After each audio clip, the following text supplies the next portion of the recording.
Avanzamos una noche más aquí en Contexto Global para traerles todas las noticias internacionales. Yo soy Rodrigo Sedano, acompáñenme con los titulares.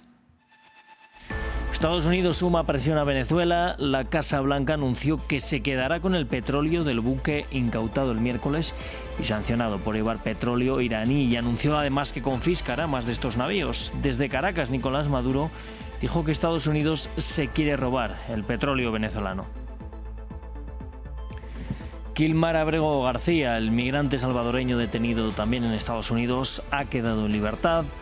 Una juez había ordenado su liberación por haberse tratado de una detención ilegal.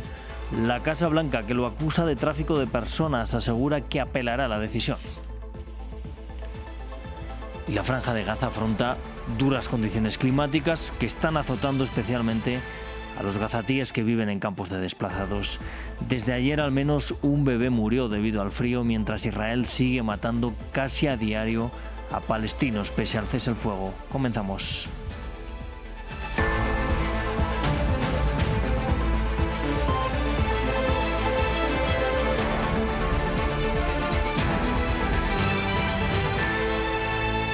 Vamos a abrir este informativo un día más con la mirada puesta en el Caribe. Estados Unidos incautó ayer un petrolero vinculado al porte de petróleo iraní. La Casa Blanca asegura que tiene lazos con la Guardia Revolucionaria de Irán, y Washington aumenta la presión y afirma que llevará a cabo más incautaciones en aguas cercanas a Venezuela. El presidente Nicolás Maduro dijo que Estados Unidos quiere robarse el petróleo de Venezuela. Repercusiones en Estados Unidos por el petrolero confiscado. El último movimiento de Washington en el Caribe resuena en las esferas políticas locales. Desde la Casa Blanca afirmaron que la intención es quedarse con el petróleo que portaba el barco retenido, apuntado por estar relacionado a la Guardia Revolucionaria iraní. El buque irá a un puerto estadounidense y Estados Unidos tiene la intención de incautar el petróleo. Sin embargo, existe un proceso legal para la incautación de este petróleo. Las acciones militares frente a las costas de Venezuela han subido la tensión en las últimas semanas y generan preocupación dentro del Senado, con opiniones divididas. Creo que es una escalada. Se podría analizar solo eso y decir, ¿y cuál es la justificación? Pero todo es parte de un patrón. Ya sabes, los choques con barcos, las amenazas, la invasión terrestre podría ser el siguiente paso, la confiscación del petrolero. Tengo entendido que se trataba de un barco que había recibido previamente una autorización para apoyar a la Guardia Revolucionaria y que luego se hizo en colaboración con el FBI y el Departamento de Justicia. El emergente conflicto en Venezuela también divide aguas en el panorama internacional. Mientras la opositora al gobierno de Nicolás Maduro, María Corina Machado, se manifestó a favor de la incautación, el presidente ruso Vladimir Putin reiteró su respaldo a su par venezolano. En tanto, el secretario general de la ONU dijo estar preocupado por la incautación y la escalada en el Caribe.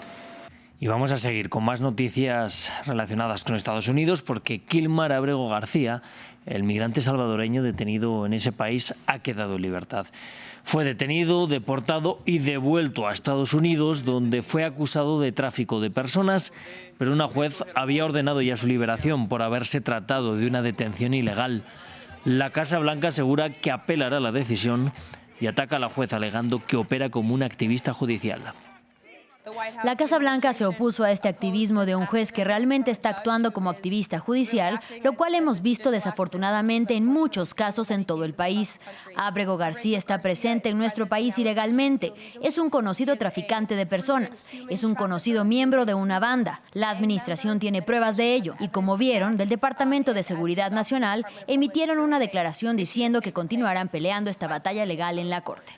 Bueno, el ejecutivo de Donald Trump ha informado también que se ha detenido a más de 10.000 migrantes indocumentados tan solo en la ciudad de Los Ángeles desde que iniciaron las redadas promovidas por el presidente. El Departamento de Seguridad Nacional ha atacado a los dirigentes de las llamadas ciudades santuario para los migrantes por su falta de colaboración con las autoridades federales y denunció violencia por parte de los que denomino también como alborotadores. Vamos a seguir hablando ahora de América Latina. Este jueves la Fiscalía de Perú solicitó una pena de 8 años y medio contra el expresidente Pedro Pablo Kuczynski, por delito de colusión. Lo acusan de supuestamente haber favorecido a la constructora brasileña Odebrecht en la adjudicación de una obra de la carretera interoceánica del norte. Nos lo contó previamente desde Lima nuestro corresponsal Francisco Zacarías. La Fiscalía presentó ante la justicia peruana la acusación contra el expresidente Pedro Pablo Kuczynski, en la que exige más de 8 años de cárcel contra el exmandatario y 9 años de prisión contra otros exaltos funcionarios por el delito de colusión en perjuicio del Estado peruano. Según el Ministerio Público, Kuczynski habría aprovechado su puesto como ministro de Economía y presidente del Consejo Directivo de Proinversión entre los años 2004 y 2005 para sostener reuniones con el alto directivo de Odebrecht, Jorge Simoes Barata, con la finalidad de favorecer intereses de la constructora brasileña en el proyecto Irsa Norte. La Fiscalía afirma que el perjuicio al Estado peruano superaría los 108 millones de dólares. Pedro Pablo Kuczynski, quien tiene previsto postular al Senado en las elecciones de 2026, rechaza los cargos y negó que en las investigaciones en su contra exista algún testigo que lo haya implicado en algún pago ilícito. La Corte Superior Nacional va a tramitar la acusación del Ministerio Público para que pueda ingresar a un tribunal. Pero este no es el único tema en el que se encuentra Kuczynski. Sobre él recae otra acusación de la Fiscalía en la que se exige 35 años de cárcel por el delito de lavado de activos por el caso Westfield Capital, que también está relacionado a Odebrecht. A sus 87 años, el exmandatario peruano afronta un panorama legal más que complicado. La economía es un tema central para millones de chilenos y chilenas. La ciudadanía llega a las elecciones de este domingo presionada por el alto costo de la vida, las marcadas divisiones sociales y el lento crecimiento. Muchos consideran que la gestión del presidente Gabriel Boric no logró resolver estos temas pese a las promesas de lograr una sociedad más igualitaria. Desde Santiago, la capital chilena, nos lo cuenta Martín Gripo. La economía de Chile es un tema que preocupa a la ciudadanía de cara a la segunda vuelta presidencial. En un país altamente desigual y con un alto costo de vida, existe la sensación entre algunos ciudadanos que el gobierno de Gabriel Boric no logró achicar las brechas. No, el costo de vida está cada día más caro. Cuesta más ganarte la platita para poder sostener el sustento de la casa. Y ahora se bajó mucho ahora uno se va con menos plata que antes. De acuerdo al Instituto Nacional de Estadística, a noviembre de este año la inflación fue del 3,4% interanual. Esto, junto al alto costo de las viviendas, presiona a muchas familias. Bueno, la situación económica en Chile después de la pandemia se fue al suelo. Incluso yo en mi negocio estoy como a la mitad de lo que era antes. El promedio, si nos ponemos como el sueldo mínimo, yo creo que el sueldo mínimo en verdad no alcanza para nada. Y unas 4 personas te diría que para vivir cómodamente 1,5 millones, 2 millones de pesos. Porque si no, no se pueden dar esos gustitos que a veces todos necesitan. Durante el gobierno de Boric, el salario mínimo aumentó un 54%, pasando de $370 en 2022 hasta llegar a los $571 proyectados según la ley a enero de 2026. Sin embargo, según el Instituto Nacional de Estadística, un hogar promedio necesita alrededor de $1.500 mensuales para cubrir los gastos, 3 veces más que el salario mínimo. Lamentablemente el costo de vida, aparte que ha subido mucho, hay gente muy pobre, o sea, suben mucho las cosas, el costo de vida es alto y los sueldos son muy bajos. El lento crecimiento económico también preocupa. Los chilenos rememoran la década de 1990, cuando, según el Fondo Monetario Internacional, el país crecía a un ritmo promedio del 6,2% anual. Pero estos números parecen muy alejados. El crecimiento económico y la productividad se han desacelerado en los últimos años, y tanto el FMI como el Banco Central chileno proyectan cerrar el año con un crecimiento del 2,5%. Y en el corazón verde de la costa ecuatoriana, donde sobreviven los últimos huancavilcas y donde el bosque era sinónimo de silencio y de vida, hoy reina una tensión inesperada. Una cárcel de máxima seguridad se ha convertido en el nuevo vecino de una comunidad ancestral que denuncia contaminación, controles militares y la pérdida de su río, su ruta y su paz. Nuestra corresponsal Carolina Mela llegó a las comunas de la provincia de Santa Elena que luchan por no desaparecer bajo la sombra de la prisión Encuentro. A sus 84 años, Dominga Quimino recuerda otro hogar que no sea la comuna de Don Lucas. Un punto perdido en el mapa, pero un paraíso de biodiversidad. Y el territorio de los últimos huancavilcas de la costa ecuatoriana. Hoy, ese lugar convive con un nuevo y polémico vecino. la cárcel de máxima seguridad denominada Encuentro, construida por el gobierno de Daniel Noboa. Ya mis hijas no quieren ni que me bañe yo con esta agua. Sí, pero igual hago como mi ropa. Me jabono y me enjuago con el agua el agua que ella me trae. El mismo cuidado intenta tener Lidia desde hace 2 meses, cuando notó que las aguas servidas de la cárcel estaban siendo vertidas al río. Llegaron ellos de la cárcel, se dañó todo el agua. Ya no cogemos agua porque eso apesta. La prisión también ha alterado la vida tranquila del lugar. Aquí no estaban acostumbrados a la presencia militar, ni a ser requisados, o a que les corten el paso de los mismos caminos que usaron siempre con libertad. Nos piden la cédula, no pasan las manos, la cabeza, hasta los pies. Va a ver que nosotros que cargamos. Donald Cabrera es uno de los habitantes que ha dedicado su vida a proteger estos bosques, reconocidos como territorio ancestral. Es como que le digan a una persona que no puede entrar a su casa.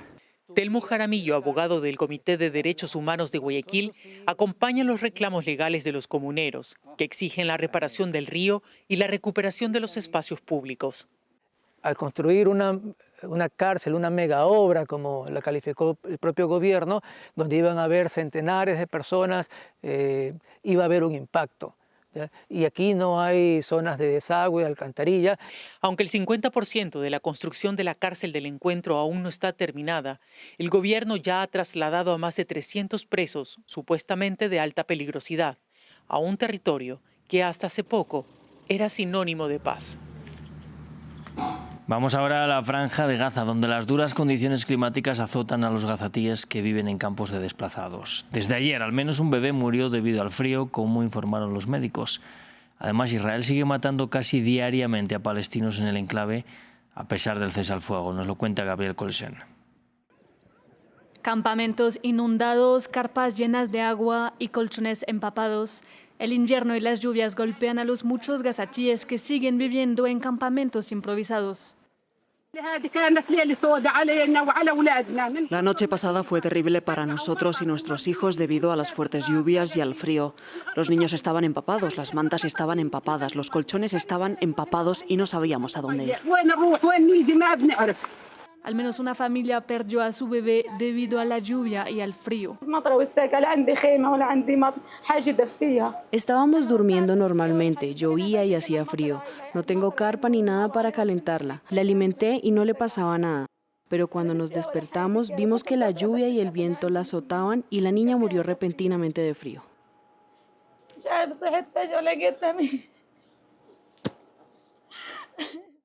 La Defensa Civil pide casas móviles para los habitantes de Gaza, mientras Israel sigue bloqueando la entrada de parte de los equipos necesarios al enclave.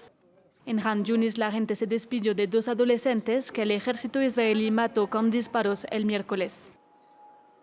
Este es mi sobrino, tenía 15 años, llevaba 1 año viviendo cerca de la zona de Al-Alam y se dirigía a visitar a su tío. Iba a casa de su tío. Los camiones estaban entrando, los judíos empezaron a disparar y le alcanzó una bala en la cabeza. ¿Cómo es posible que haya una tregua, que hayan acordado una tregua y hayan firmado una tregua mientras disparan a nuestros hijos? Según el Ministerio de Sanidad gazatí, el ejército de Israel ha matado a al menos 379 palestinos en los 2 primeros meses de alto el fuego. Bangladesh fijó el 12 de febrero del próximo año como la fecha para celebrar elecciones parlamentarias. Las primeras desde que la primera ministra Sheikh Hasina se vio obligada a huir a la vecina India tras un levantamiento estudiantil. Dichos comicios se realizarán junto a un referendo conocido como la Carta de Julio, que propone amplios cambios como, por ejemplo, la limitación de poderes del Ejecutivo, el fortalecimiento de la independencia del Poder Judicial y de las autoridades electorales. El presidente, que tiene un papel mayoritariamente ceremonial, dijo que renunciará después de estas elecciones. Y cerramos con la elección de Persona del Año 2025 de la revista Time, que en esta ocasión es una elección coral. La distinción va para los llamados arquitectos de la inteligencia artificial, entre ellos Mark Zuckerberg, Elon Musk, Jensen Huang, cofundador de Nvidia, y Sam Altman, el CEO de OpenAI. Time alega que los elige por inaugurar la era de las máquinas pensantes, por asombrar y preocupar a la humanidad, por transformar el presente y trascender los límites de lo posible.